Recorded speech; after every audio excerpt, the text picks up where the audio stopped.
All right. Hey everybody, it's your girl Heavenly B, and I'm here with Dale. Say hi to the people. Hey, people. And we are here for another episode of the Prince George's Weekly. And Periodically. today, periodically, sometimes, but Dale is going to tell you all about the topic for today's episode. Okay. So, two things.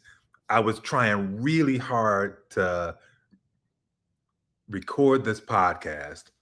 I commute a lot. Mm. I drive like 90 minutes one way.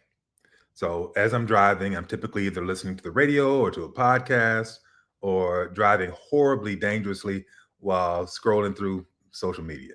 I wasn't doing it Now, this time. Got to be keep that to real. yourself next time. It's illegal. My tags ain't Mm-hmm. right. So I'm listening to the radio and this story comes on and I'm listening and listening, and I'm getting heated, angry, Mm. mad. This is the Daily from the New York Times. Now, I Okay. have issues with the New York Times right now. I've had issues for the last 2 years with the New York Times, but they were still a somewhat legitimate news source News source. primarily. Right. So I thought, okay, this is the podcast that we need to review because I want to talk about the lack of journalistic integrity.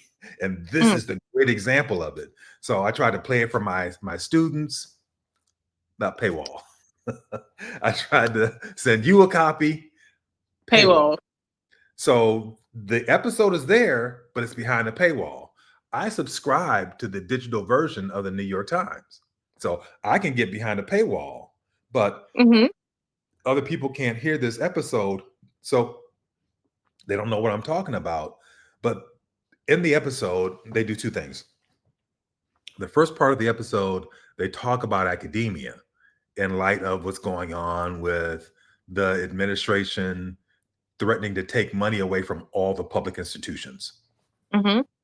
and taking money or attempting to take money. No, actually, they did it, taking money away from Harvard specifically.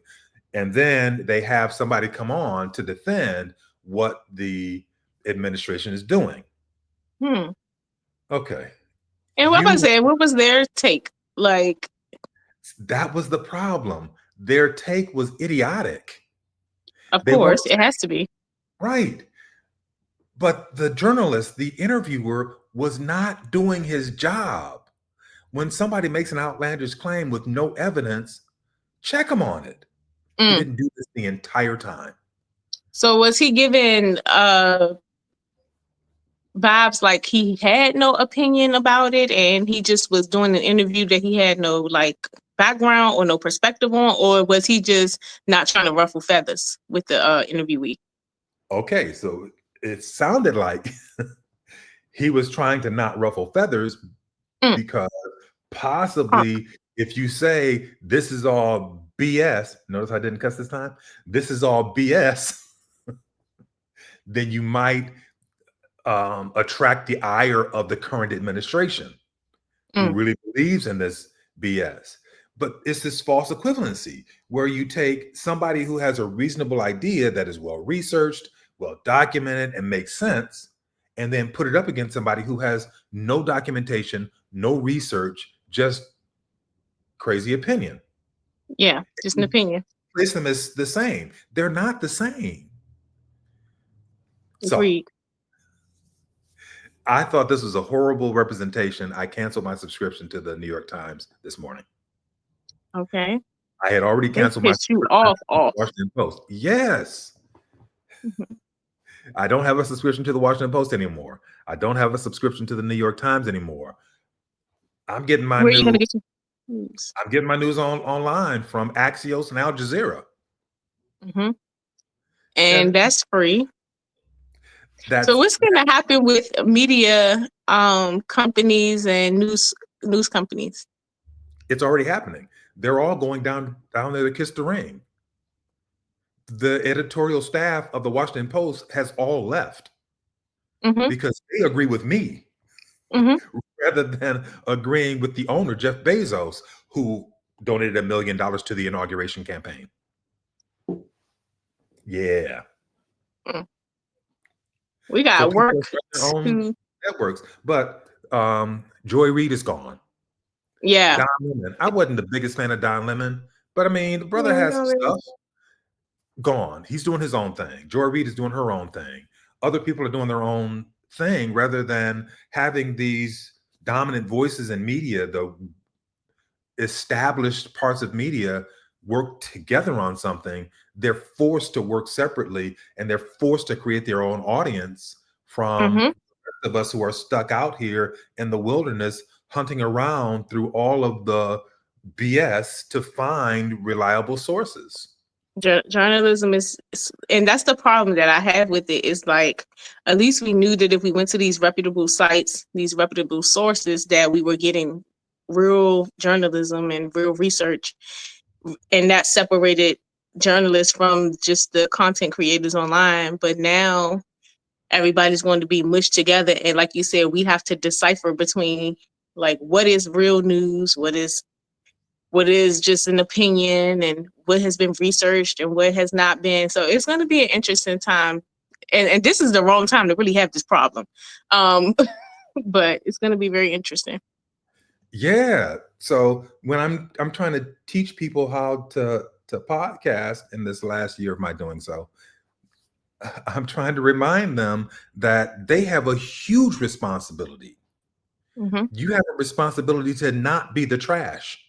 You have a Yeah. responsibility to provide something that others can't get. So what I want to do, spending all this time to build up to this, what I want to do is I'm going to spend some time today teaching people what the parameters are. How do we start a podcast? And we can certainly use the one that I'm working on as the example of how we do this.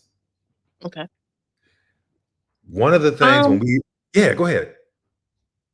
No, finish your thought, and then I'll say, because I was going to start with like my step one, I think. Okay. I mean, so one of the things that we do, what we've done for the last several episodes, is we evaluate podcasts. And Mm-hmm. we do so based on this criteria that we created. And we look at hosts and we look at content and we look at production and then we look at editing and we look at all of these different things.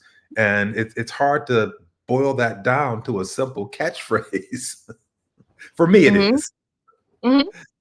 So, what one thing, boiling it down to a simple catchphrase, what one thing would you tell a person who wants to be a popular podcast? Yeah. I don't know. It's not coming to me off the top of my head. Because there's no just easy thing. And I was just listening to Obama talk about how tired he is of people taking these really complex ideas and trying to solve them with 3 words. And everybody's so smart Yeah. and deep, and everybody's figured out life, and they looking, and everybody's so like judgy and I don't know, like, you're dumb. They almost shame people for not knowing something, and it's like, you don't even know what you're talking about. You just made this up and you said it in a voice and a cadence that sounded very mature and very smart, and people believe you.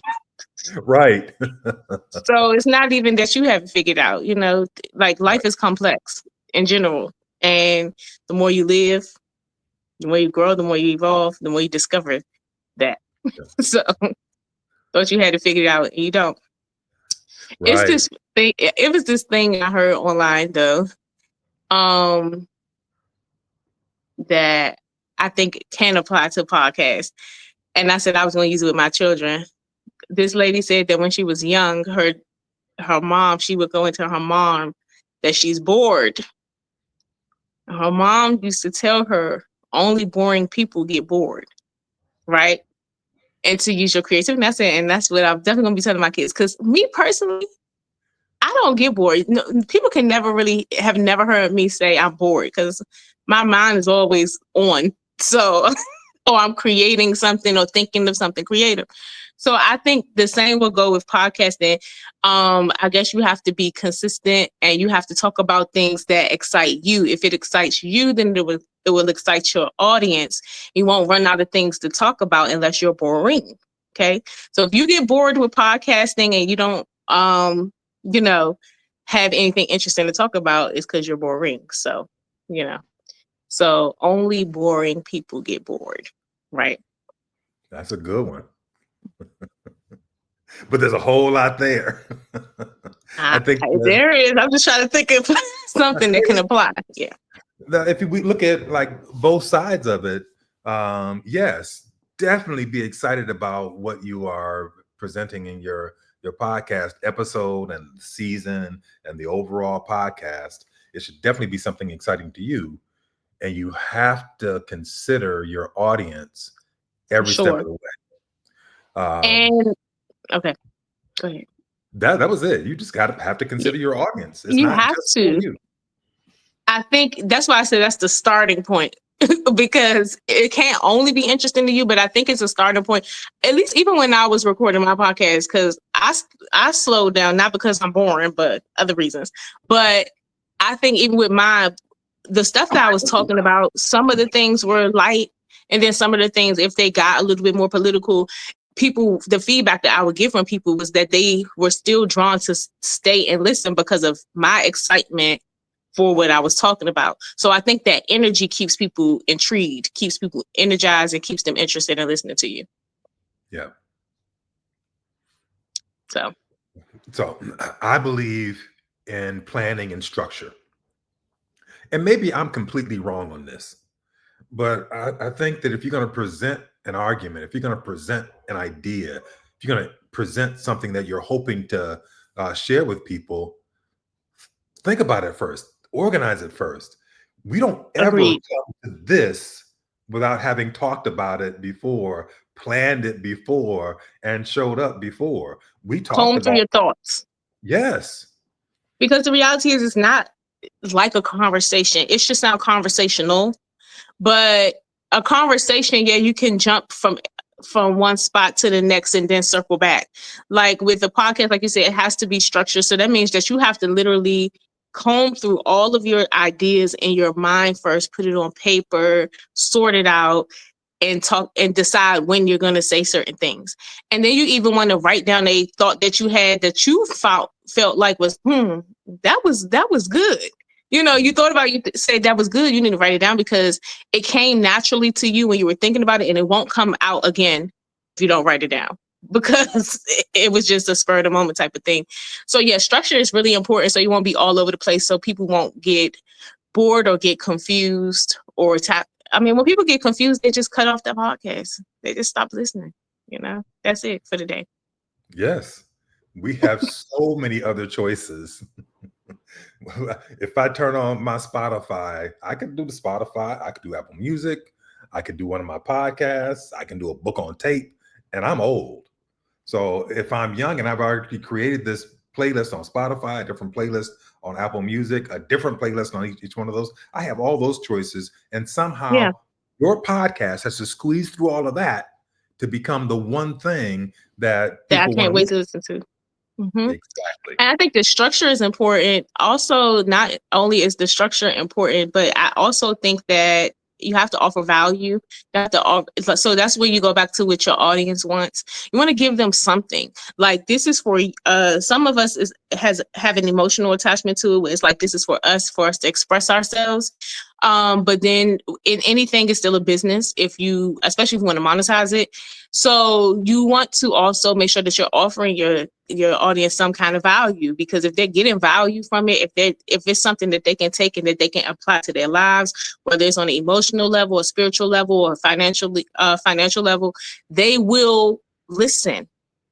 They will listen because they can get something and they can apply it and it can make them better. It can improve their life. And that's what the reality is, people are looking to be able to improve their life. Even if you can offer them laughter, that may be an improvement in their life, at least for a moment, where they can just say, I can let go of all the stress. I can laugh. This was hilarious. But you have to offer them something that makes their life better. Yeah. So when people ask me, well, how do I make my podcast better? I always ask them, what is your unfair advantage? So if you're going to do a topic, great. Why you? If you have a a really interesting topic. Why can't I steal that idea? Why can't I steal it and make it better? Mm, And people, you that's have to good. have an answer for that, because if you Mhm, don't, why are you hosting a podcast? mm. Okay.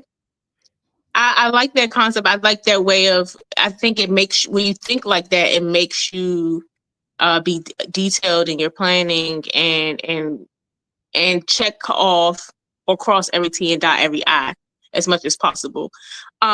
So it makes you a better podcaster. It makes you a better artist in general. But we all know the reality is we're gonna have our competition, and that has to be something that you consider, but not something that stops you. So I think that's also important in podcasting too. Your competition is there.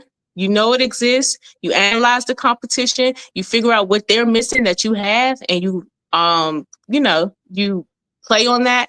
But also, listen, the competition is not going away, but you can't let it stop you.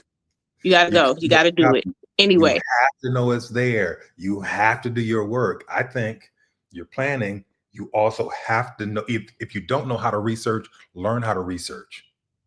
Because That's the like deep you one. Yeah. said, you have to give me something. So give me the research on the topic that I didn't do myself, or that is hard to do. And that I'm not going to find in every TikTok or reel. Like, it has to be something that is like an aha or like a gem that I can't get easily on the internet, that I would actually have to do research myself to get, not something that I can scroll and get. You get what I'm saying? Because most people don't want to do the research. So if you've done the research for them, then that saves them the trouble. Yes, as long as you're credible. People don't care about that. That's what you understand. If you say it, people believe it. That's the climate that we are in. So you being credible now is like the icing on the cake. It's not the cake no more. It used to be the cake. And that's why I canceled my subscription. It's about popularity now.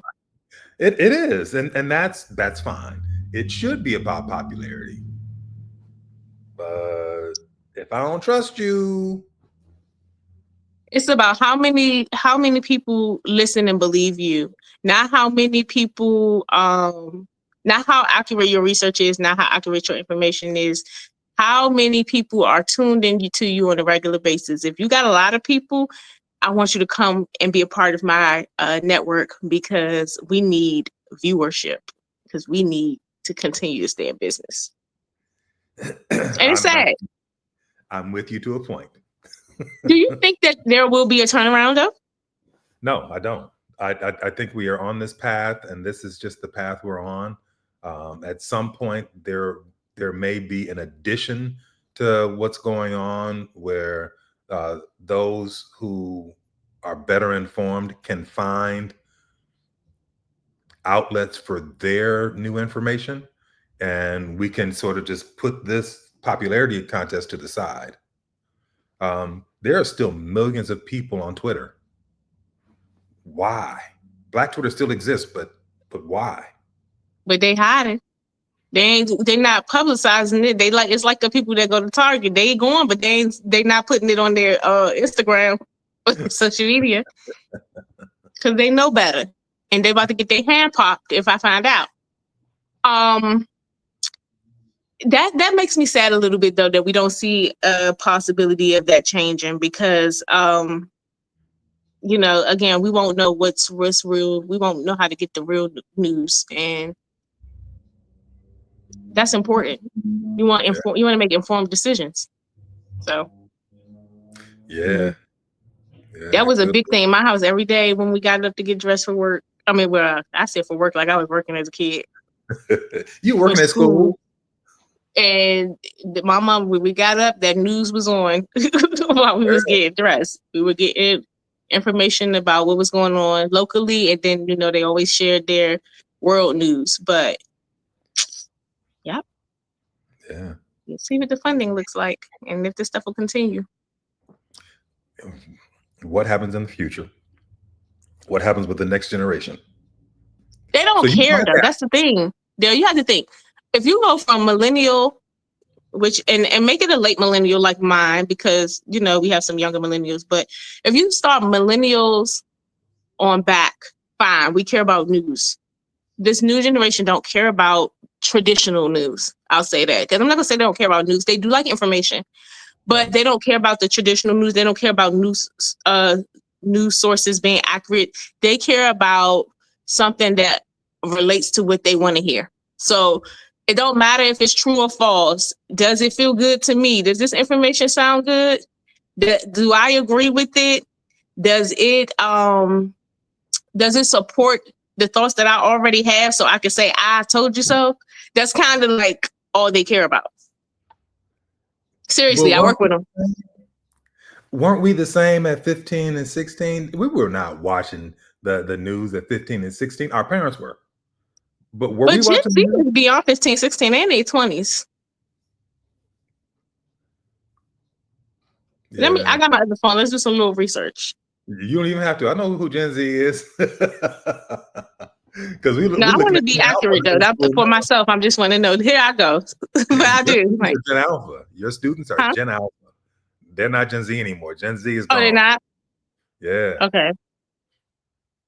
My students are Gen Z. So yeah, Gen Z started in 1997. So they are how old? You know, math ain't my thing. I can't calculate fast. 28, 30. Yeah, so they kind of older. Yeah. When is Gen Alpha? Yeah, I'm looking in. They started in 2010. So Gen Z was a short time. Well, this don't make sense. Let me look some more. 1997 to 2010. That's a full generation. That's a good amount of time, I guess. Yeah. And then, so they started 2010. They're 15. I'm trying. That's what I was thinking. Like, am I working with them? I guess the 10th graders that are coming in, yeah, would be considered Gen Alpha. Oh, the sophomore, and then the 11th and 12th. So as things continue, I'll be working with them. Yeah. So, yeah, it's a difference in those two generations in terms of how they receive information. They don't. I don't know. I don't know if they think beyond what's presented to them. Probably not. This is just my experience. Like, it's surface. So like where they used to always say these words to us, like think critically. They are not being taught to think critically, encouraged to think critically, not at home or not in school. You know, I am. They probably learned that term from me. They laugh when I say it. But if it's presented to them, fine. But they don't dig beyond the surface. They don't care about doing the research and finding out more. To be honest, I don't have a lot of students that even they don't even come at me and try to like fact check me. Like, which is so interesting, because at times in the past I work with people, they'll say, you know, if I'm slipping somewhere or I make a mistake, they'll correct you on your mistake. And of course that's never exciting, but at least if you have a little bit of humility, you can say, you know what, I missed that. Thank you. These kids don't look no farther than what they're told. Nobody comes to me and say, oh, Ms. Gabriel, you said this, that, and the other. And I found out this through my research. They don't even do it. So I don't think they look beyond it. They don't even hear me when I'm talking. The attention span is shorter, is what I'm saying.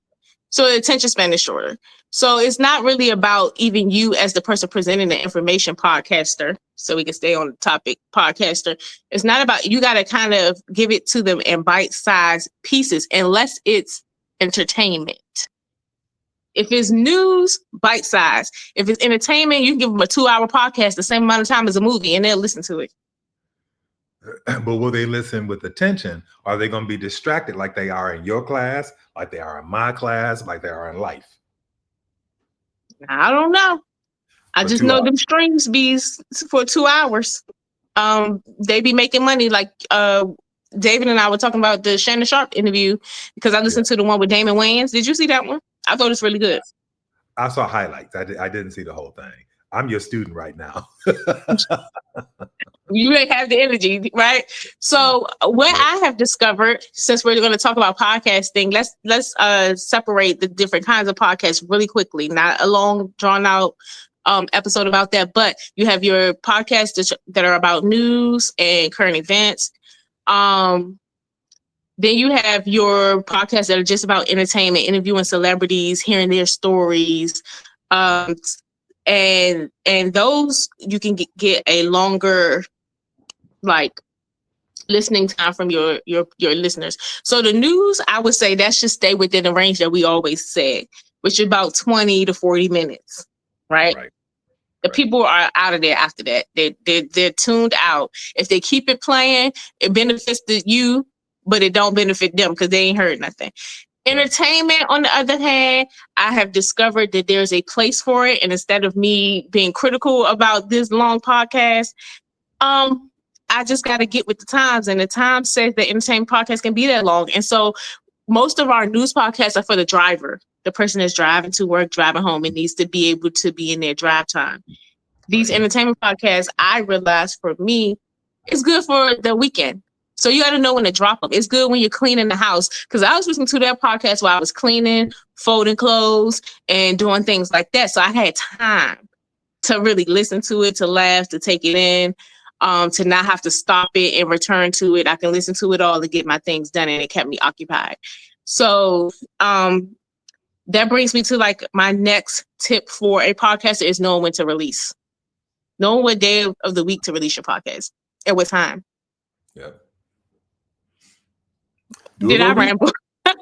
No, you right on target. Know what you're doing. Yeah.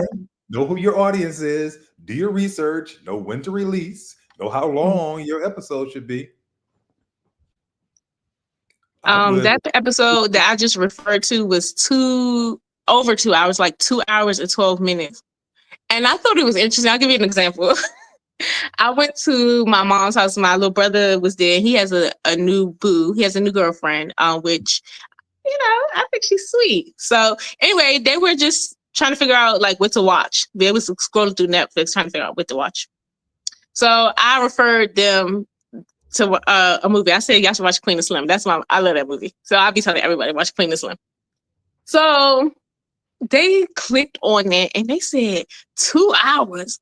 Oh no, I'm not about to watch this. I said, I know you lying. It's a movie. Movie standard is 2 hours. Y'all listen to a 2 hour podcast, but you can't watch a 2 hour movie.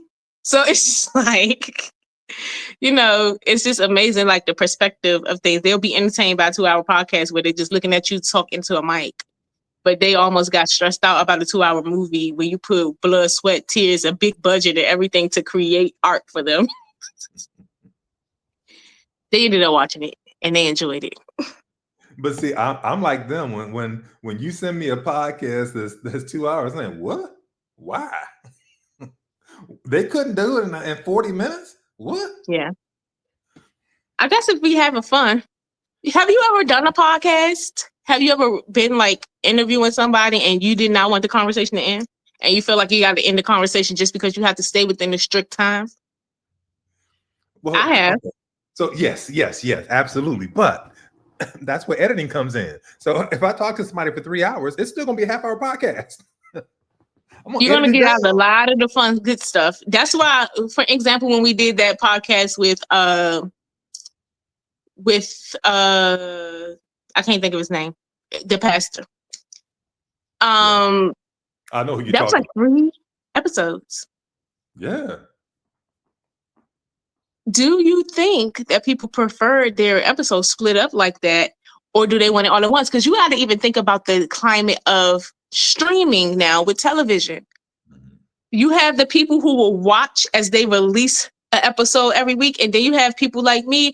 I just want I'll wait till the end when all the episodes are released and I'm about to watch the whole season. I don't want that 30, 45-minute episode and I have to wait a whole nother week. Like, so that even that era has changed with television where you anticipate the next episode. I don't want to anticipate. I want it now.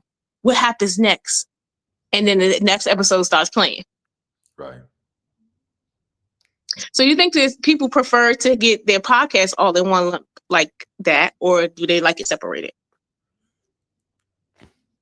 I think they like it separated, but all the evidence, the research shows that they want the full, give me the whole season right now so I can binge listen or binge watch it. And I So can do maybe releasing the episodes separately, but I mean releasing them all at once, but making separate episodes. You get what I'm saying? Yeah, I do. And that's the way I would do it. But what Okay. you're saying is this Gen Alpha, the young Gen Zer would prefer to have everything together. Give me 3 hours. Give me the Joe Rogan experience right now. And then give me a whole other one in 3 days. They And want it. I'm gonna give you highlights. So Nothing why? like So tell me how that benefits the podcaster, and then how that hurts the podcaster. Okay, so the benefit clearly is you're getting nothing but fire, or you're getting nothing but the hook, the stuff that's most memorable. Now, of course, the shortfall is you don't really get to know the podcaster. You don't really get to know the depth of the material. You don't really get to know the stuff that you might want to know that the podcaster doesn't think is important, because the podcaster has edited all that stuff out because it was a lull in the conversation. People are looking for that lull. Some people are looking for those moments that I edited out. But I'm just giving you straight fire. And me too, because I'm gonna edit. One thing about me, don't, especially if I'm on it, I know how to edit, baby. I didn't like the way I sounded right there. I didn't like looking at the camera right there. So who cares about my guest? But I'll say this. No, if it's gonna mess up the quality of the interview, I won't. But I pick, and I guess that's what a good editor is supposed to do. But at the same time, I listen very, very closely. I think the benefit of the long form is less editing, so it's less work. It's not no work for the podcaster or for their team, but it's less work because they just shoot, and they just let it be what it is. And so you get some of that shock value too, and that relatability, because listen, it is what it is. We just gonna run this, the camera's on, and that's it. It's the relatability factor for me. That's the part that you do miss completely when you do the edit.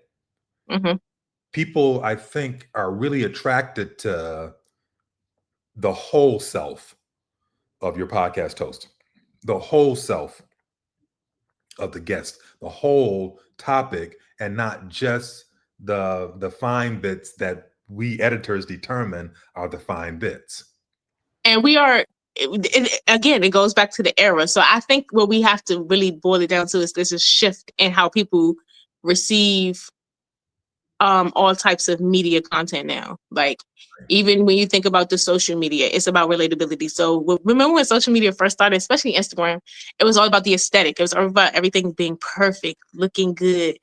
There was a time in entertainment where the good girl was the standard. You had to have this clean image. Everything had to be within this box.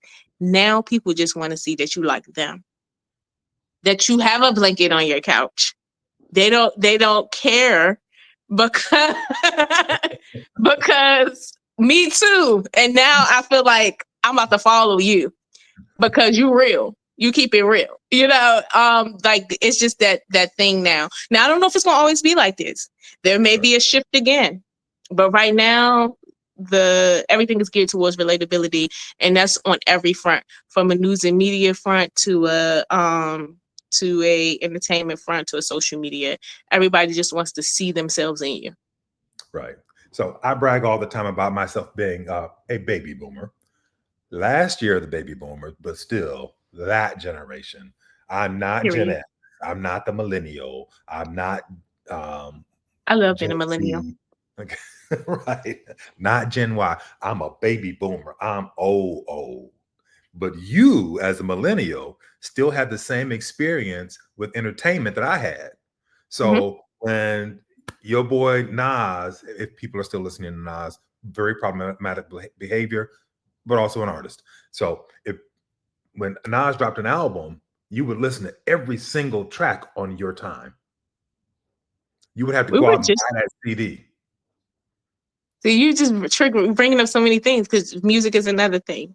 How we Well, receive it's that. all the same. I mean, it's all entertainment. So Yeah, when we watch television, you watched your episode, you couldn't see that episode until the next week.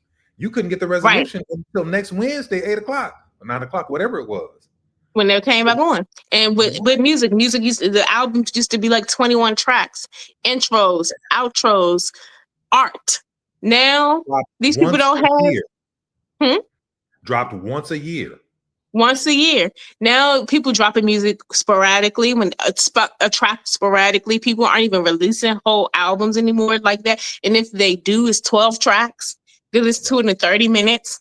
Like you could put it on a loop if you got a long ride. Like so everything is quick. I don't know, attention span is just small. The only thing that I've seen attention spans expand on again is the podcast. That's the only one I've seen it. So I'm literally collecting data and trying to figure it out. That podcast is not just Shannon. He's just one example. We talked about what was the other podcast we watched? The R&B Money podcast. Yes. Dear Future Wifey was like over an hour. Yeah. It's something about the VOD. That's what it is. It's the video ones there. Right. Mm.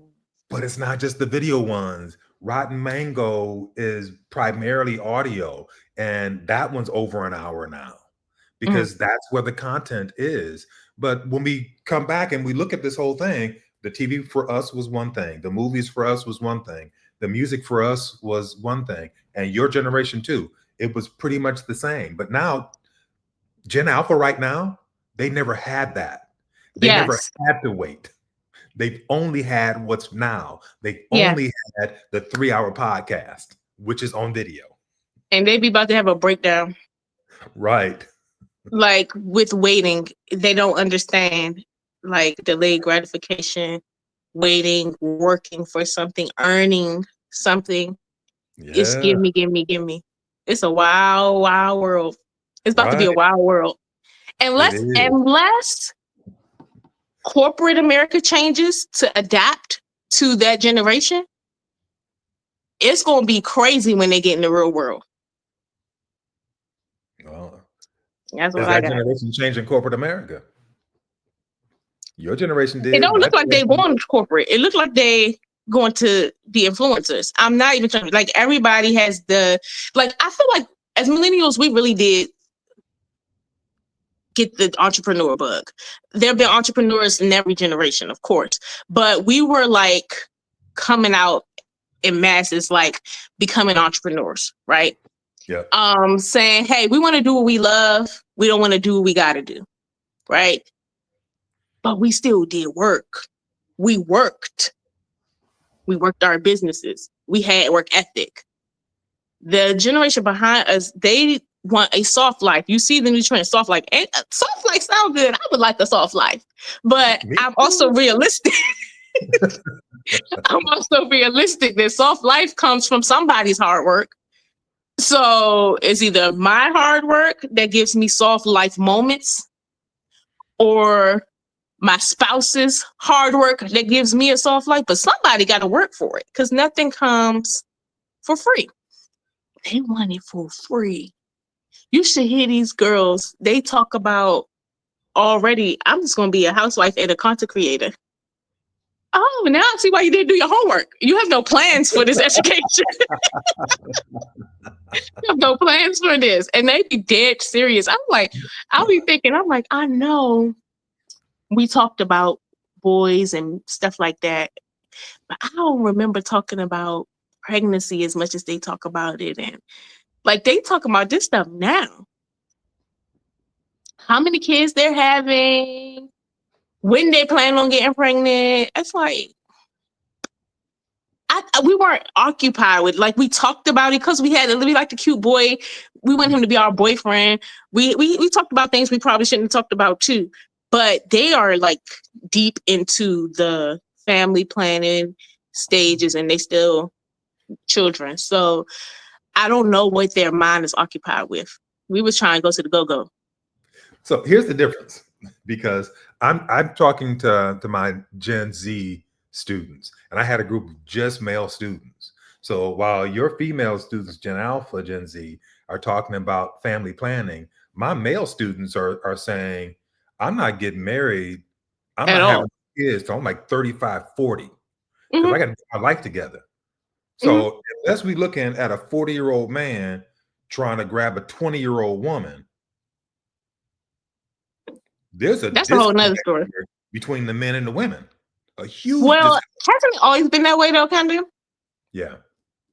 Yeah, Yeah. like women, we are naturally more ready for that part of life. I don't know if it's a societal thing or if it's just an innate thing, but we are more ready for that earlier, but not that early. I don't know. And I'll be wanting to break the news that you just gave me to them, but right now, because I'm still building relationship with some of them, and I'm learning this system of how far I can go with having conversations with them before they go tell their mama something I done said. I would want to tell the baby girl, that plan you have right there is not really as realistic as you think it is. Nobody's getting marrying you at 22, unless, in a rare case, you got your high school sweetheart. He comes from a family that's married, and they encourage it. Y'all will have to have two families that encourage that. But otherwise, that boy is going to go. He's going to live his life. He's going to make his money. His nature as a man is to earn so he can provide for his family. That's just what's in him. So he's not about to do that at 22. But okay, sis. One thing I did tell them though, because I was listening to them talk about being a housewife. I said, let me tell y'all something. If you would like to be a housewife, you should be a housewife. I would love that myself. But let me tell you something that I will always have: my own money. If I'm in that house, I won't even say I'm a stay-at-home mom or wife. I'm a work from home wife, because I'm gonna get me some money. One thing you all have to always do is get y'all some money. This is just girl to girl. I love my man real bad. But at the end of the day, I will always be with him because I want to be with him, not because I have no choice, because I can't afford to leave him. And so you all have to have that mindset. And I said, how many of y'all know a woman who is still with her man because she can't afford to leave? At least 5 of them raised their hands. Everybody else looking at me like, oh, where's she going with this? Listen, you don't want this to be you. You want to be able to say, hey, I might not live in this 5-bedroom house anymore, but I'm not going back to my mom's house. I may not be able to eat at these top upscale restaurants anymore, but I'm not going to be hungry. You got to always know that you can make it and get your own outside of that, because all y'all keep talking about is how much money y'all man going to have and how he going to take care of y'all. Relationships sometimes don't last, baby. You got to make sure you built to last. So I hear you. Preach. that was the best big sister auntie advice I could give them without feeling like I crossed the line. And for some of them, you probably still cross the line. Right. They probably told their mama. Their mama who can't leave because she can't afford Yeah, to. and she triggered. Now I'm about to get called to the office.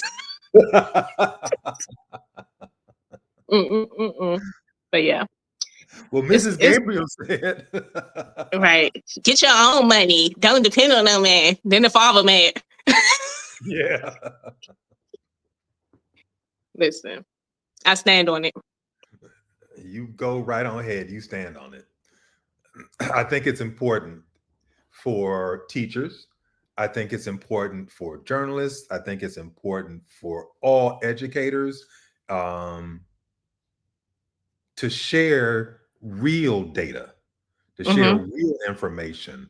Like, yes, an 18-year-old does not know everything, and they know they don't know everything.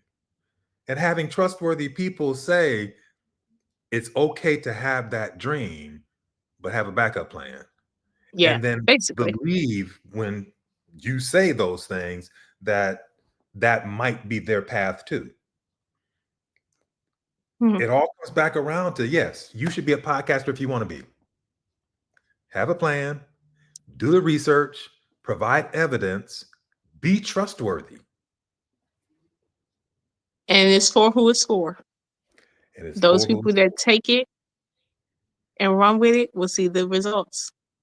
Yep. absolutely. I think it's really important, especially right now Yeah. when there's all kinds of trash Well, out there. So that's that's all I all for got. today's episode, guys. Thank you for tuning in. Leave your comments on our social media platforms and let us know what you think. Let's start a conversation. And we'll see you guys next week. Until next time, we love you guys. Peace. Mwah. And if you want to hear the rest of the episode, catch us on. I'm just playing. Ain't no rest of the episode. We kept it short. We kept it cute. The next 2 hours are going to be on. No. And we end right there.